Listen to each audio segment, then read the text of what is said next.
نحمده ونصلي على رسوله الكريم اما بعد فاعوذ باللہ من الشیطان الرجیم بسم اللہ الرحمن الرحیم۔ محترم بزرگوں اور دوستو، عزیز بھائیو، انشاءاللہ آپ حضرات کے سامنے فتنہ دجال کے بارے میں بیان کیا جائے گا۔ فتنہ دجال کے بارے میں جو بیان ہے وہ بہت مفصل بیان ہے۔ احادیث پاک میں بہت تفصیل آئی ہے، اس لیے قسط وار بیان کیا جائے گا فتنہ دجال کے بارے میں۔ تو آج انشاءاللہ پہلی قسط ہوگی، تو آپ حضرات نے توجہ کے ساتھ سننا ہے، مکمل بیان سننا ہے، اور اس بیان کو زیادہ سے زیادہ آگے پھیلانا ہے، زیادہ سے زیادہ شیئر کرنا ہے، تاکہ زیادہ سے زیادہ مسلمانوں تک یہ پیغام پہنچ جائے اور مسلمان اس بہت بڑے فتنے سے آگاہ ہو جائیں۔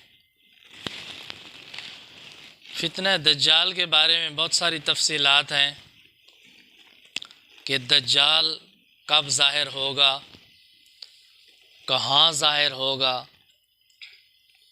اور اس کی مدت کتنی ہوگی، کتنی مدت تک رہے گا، دنیا میں کیسے پھیلے گا، کہاں کہاں تک جائے گا اور کہاں کہاں تک نہیں پہنچ سکے گا، دجال کی علامات کیا ہوں گی، دجال کی نشانیاں کیا ہوں گی، جو لوگ دجال کو رب مان لیں گے ان کا حشر کیا ہوگا، جو لوگ دجال کو رب نہیں مانیں گے، انکار کریں گے، ان کا حشر کیا ہوگا، اور دجال سے حفاظت کا طریقہ کیا ہے، کس طرح دجال سے حفاظت ہوگی، اور یہ فتنہ کب ختم ہوگا، اور دجال کو کون قتل کرے گا، کیسے قتل کرے گا، یہ فتنہ کیسے ختم ہوگا، اس کے بارے میں بہت ساری تفصیلات ہیں۔ انشاءاللہ تمام تفصیلات بیان کی جائیں گی قسط وار۔ تو آج انشاءاللہ اس کی ابتدا کے بارے میں بیان کیا جائے گا کہ حدیث پاک میں آتا ہے کہ نبی کریم صلی اللہ علیہ وسلم نے ارشاد فرمایا ہے کہ اللہ تعالیٰ نے جو نبی بھی دنیا میں بھیجا ہے، ہر نبی نے اپنی امت کو دجال کے فتنے سے ڈرایا ہے۔ ہر نبی نے اپنی امت کو دجال سے ڈرایا ہے۔ میں محمد صلی اللہ علیہ وسلم بھی اپنی امت کو دجال سے ڈرا رہا ہوں۔ اتنا اہم فتنہ ہے، اتنا بڑا فتنہ ہے کہ اس کائنات کا سب سے بڑا فتنہ فتنہ دجال ہے۔ نبی کریم صلی اللہ علیہ وسلم نے ارشاد فرمایا کہ میرے بعد 30 دجال آئیں گے قیامت سے پہلے، 30 کذاب آئیں گے، ان میں سب سے بڑا دجال یہ کانا دجال ہوگا، جو اس کائنات کا جب سے کائنات بنی ہے قیامت تک سب سے بڑا فتنہ، خطرناک ترین فتنہ جو ہے وہ دجال اکبر کا فتنہ ہے، کانے دجال کا فتنہ۔ اس لیے اس سے آگاہی حاصل کرنا ہر مسلمان کے لیے ضروری ہے، اور نبی کریم صلی اللہ علیہ وسلم نے اس کی تمام تفصیلات بیان فرما دی۔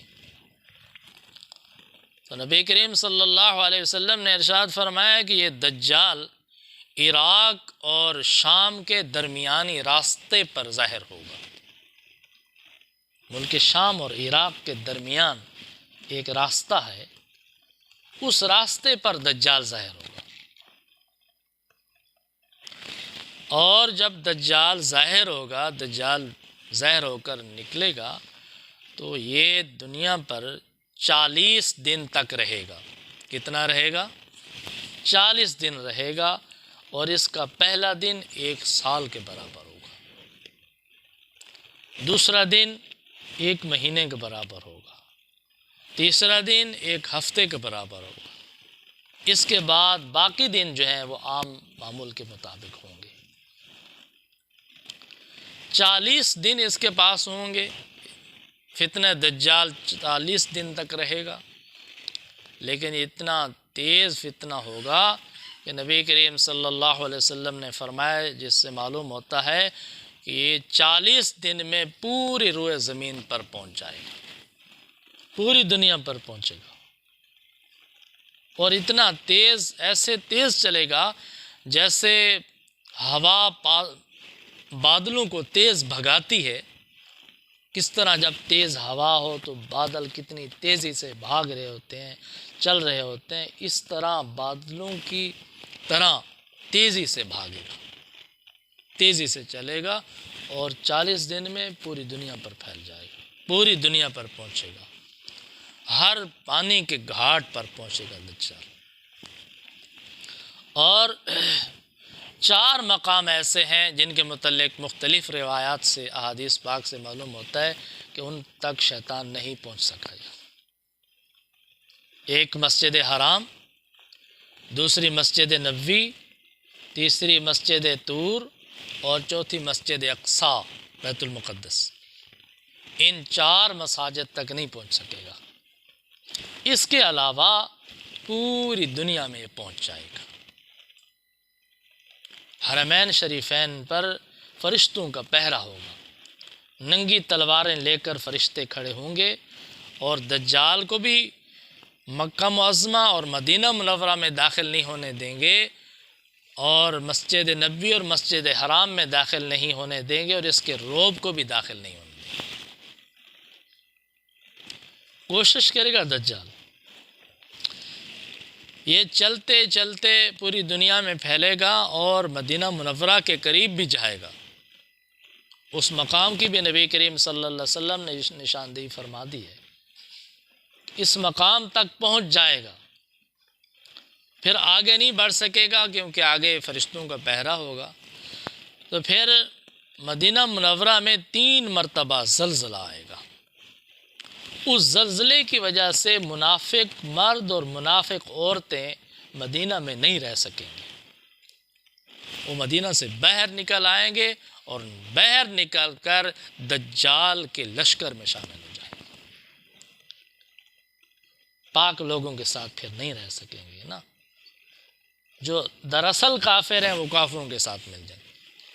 پہلے تو منافق بن کر، منافق تھے، اپنے آپ کو مسلمان ظاہر کر کے مسلمانوں کے ساتھ رہ رہے ہوں گے، لیکن اس وقت اللہ کی طرف سے ایسا ہوگا، زلزلہ آئے گا، اور منافق مرد اور منافق عورتیں یہ مدینہ شریف میں نہیں رہ سکیں گے، یہ باہر نکل پڑیں گے، اور باہر نکل کر دجال کے لشکر میں شامل ہو جائیں گے۔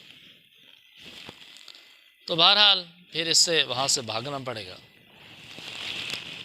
تو صحابہ کرام رضی اللہ تعالیٰ عنہ نے عرض کی، یا رسول اللہ صلی اللہ علیہ وسلم، دجال کے زمانے میں اگر ایک دن 1 سال کے برابر ہوگا پہلا دن، تو پھر ہماری نمازوں کا کیا بنے گا؟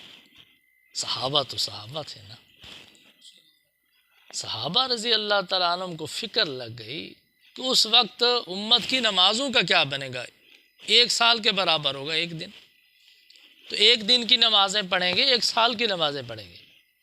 تو نبی کریم صلی اللہ علیہ وسلم نے ارشاد فرمایا، 1 دن کی نہیں 1 سال کی نمازیں پڑھنی ہوں، اندازے کے مطابق۔ عام معمول دن کے جو اوقات ہیں ان کا اندازہ کر کے پورے سال کی نمازیں پڑھنی ہوں گی۔ نماز صرف 5 نمازیں نہیں پڑھنی، پورے سال میں نمازیں پوری پڑھنی ہیں، پورے سال کی اندازے کے مطابق پڑھنی۔ تو بہرحال اس کے متعلق یہ بھی آتا ہے کہ اس کا جو آخری دن ہوگا، 40 دنوں میں سے آخری دن جو دجال کے زمانے کا ہوگا وہ بہت مختصر ہوگا، کہ ایک آدمی مدینہ شریف کے ایک دروازے سے داخل ہوگا، ابھی دوسرے دروازے تک نہیں پہنچا ہوگا کہ شام ہو چکی ہوگی۔ ایک دروازے سے داخل ہوگا تو صبح ہوگی، دوسرے دروازے تک نہیں پہنچا ہوگا کہ شام ہو جائے گی، اتنا مختصر ہوگا۔ پھر صحابہ رضی اللہ تعالیٰ عنہ نے عرض کی، یا رسول اللہ صلی اللہ علیہ وسلم، پھر اتنے مختصر وقت میں نمازیں، دن تو پورا ہو گیا۔ نبی کریم صلی اللہ علیہ وسلم نے پھر ارشاد فرمایا کہ عام معمول کے مطابق اندازہ کر کے تمہیں نمازیں پوری پڑھنی پڑیں گی۔ ان حالات میں بھی صحابہ رضی اللہ تعالیٰ عنہ کو نماز کی فکر تھی۔ دجال اکبر کا فتنہ ظاہر ہو، اتنے حالات خطرناک ہوں، پھر بھی صحابہ رضی اللہ تعالیٰ عنہم اجمعین کی فکر، ان کی نظر یہ ہے کہ کہیں امت کی نماز قضا نہ ہو جائے۔ نماز ہم سے نہ چھوڑ جائے۔ بہرحال تو دجال پوری دنیا میں پھیلے گا اور آخر کار یہ جو ہے نا مسجد اقصیٰ کے قریب پہنچے گا، اور پھر وہاں پر ملک شام میں حضرت عیسیٰ علیہ السلام نازل ہوں گے، اور حضرت عیسیٰ علیہ السلام دجال کو قتل کریں گے۔ اس طرح یہ فتنہ ختم ہوگا۔ تو نبی کریم صلی اللہ علیہ وسلم نے ارشاد فرمایا کہ جب دجال ظاہر ہوگا تو سب سے پہلے دجال نبوت کا دعویٰ کرے گا کہ میں نبی ہوں، پہلے خدائی کا دعویٰ نہیں کرے گا۔ دجال پہلے نبوت کا دعویٰ کرے گا کہ میں نبی ہوں، اور بہت سے لوگ اسے نبی مان لیں گے۔ نبی کریم صلی اللہ علیہ وسلم نے ارشاد فرمایا یاد رکھو میں اللہ کا آخری نبی ہوں، میرے بعد کوئی نبی نہیں آئے گا۔ میرے بعد جھوٹے دعوے دار ہوں گے نبوت کے، وہ کذاب ہوں گے، دجال ہوں گے، میرے بعد کوئی نبی نہیں آئے گا۔ یہ دجال اکبر جو ہے یہ بھی ابتدا میں پہلے نبوت کا دعویٰ کرے گا، اور اس کے بعد یہ رب ہونے کا دعویٰ کرے گا کہ میں رب ہوں، میں خدا ہوں۔ تو پھر جب یہ دعویٰ کرے گا کہ میں رب ہوں تو اس کے ساتھ بھی عجیب و غریب قسم کے فتنے ہوں گے، آزمائشیں ہوں گی، امتحانات ہوں گے۔ ایک قوم کے پاس جائے گا، ان کو کہے گا کہ میں رب ہوں، مجھے رب تسلیم کرو، تو وہ قوم اس کو اپنا رب تسلیم کر لے گی، اپنا رب تسلیم کر لے گی۔ اور جب وہ اس کو اپنا رب تسلیم کر لے گی تو یہ آسمان کو حکم دے گا کہ ان کی زمینوں پر بارش برسا دے، تو بارش آ جائے گی، ان کے باغات سرسبز و شاداب ہو جائیں گے، کھیتیاں اگ پڑیں گی، تیار ہو جائیں گی، ان کے جانور جائیں گے، خوب سیر ہو کر واپس آ جائیں گے، بہت زیادہ دودھ دیں گے۔ یعنی دجال کو رب ماننے کی وجہ سے ان پر مالی خوشحالی آ جائے گی، زمینیں سرسبز ہو جائیں گی، فصلات اگ جائیں گے، باغات آ جائیں گے، باغات پر پھل آ جائے گا، جانور ان کے سیر ہو جائیں گے، ان کے دودھ عام ہو جائیں گے، تو لوگ خوش ہو جائیں گے، مال کی فراوانی ہو گئی، خوشحالی۔ لیکن وہ لوگ فتنے میں مبتلا ہو جائیں گے، وہ تو گمراہ ہو جائیں گے، مارے گئے۔ اور ایک دوسری قوم کے پاس گزرے گا، ان کو یہ دعوت دے گا کہ میں رب ہوں، مجھے رب مان لو، تو اس کے رب ہونے کا انکار کر دیں گے کہ نہیں ہم آپ کو رب نہیں مانتے، تو رب نہیں ہے، تو دجال ہے، تو کذاب ہے۔ یہ بد دعا کرے گا کہ تمہارے لیے بارشیں رک جائیں اور تمہاری زمینیں بنجر ہو جائیں، تمہارے جانور بھوکے ہو جائیں، تو اس کی بد دعا سے بارش رک جائے گی۔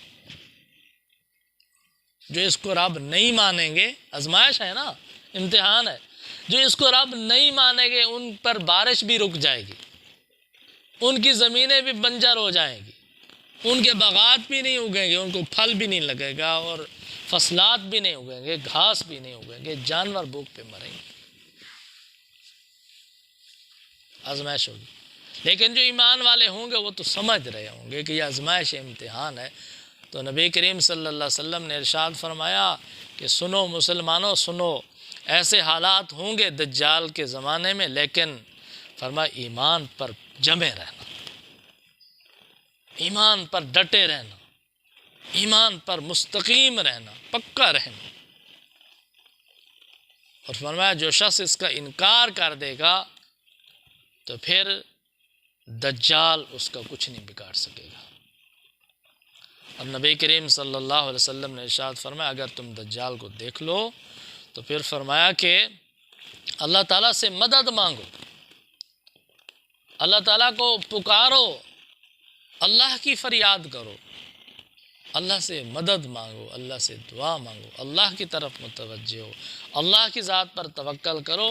اور پھر نبی کریم صلی اللہ علیہ وسلم نے ارشاد فرمایا کہ جب تم اللہ تعالیٰ سے دعا مانگو گے، اللہ تعالیٰ سے مدد مانگو گے، تو اللہ تعالیٰ پھر تمہاری مدد فرمائے گا، اور سورہ کہف کی ابتدائی آیات پڑھ لینا اور دجال کے چہرے پر تھوک دینا تو تمہارا کچھ بھی نہیں بگاڑ سکے گا۔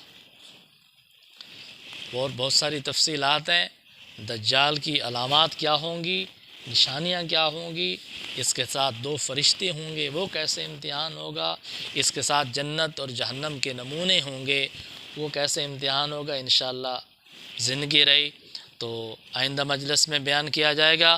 اللہ تعالی ہم سب کو اور پوری امت کو فتنہ دجال سے آگاہی حاصل کرنے کی توفیق عطا فرمائے، فتنہ دجال سے حفاظت فرمائے۔ وآخر دعوانا ان الحمد للہ رب العالمین۔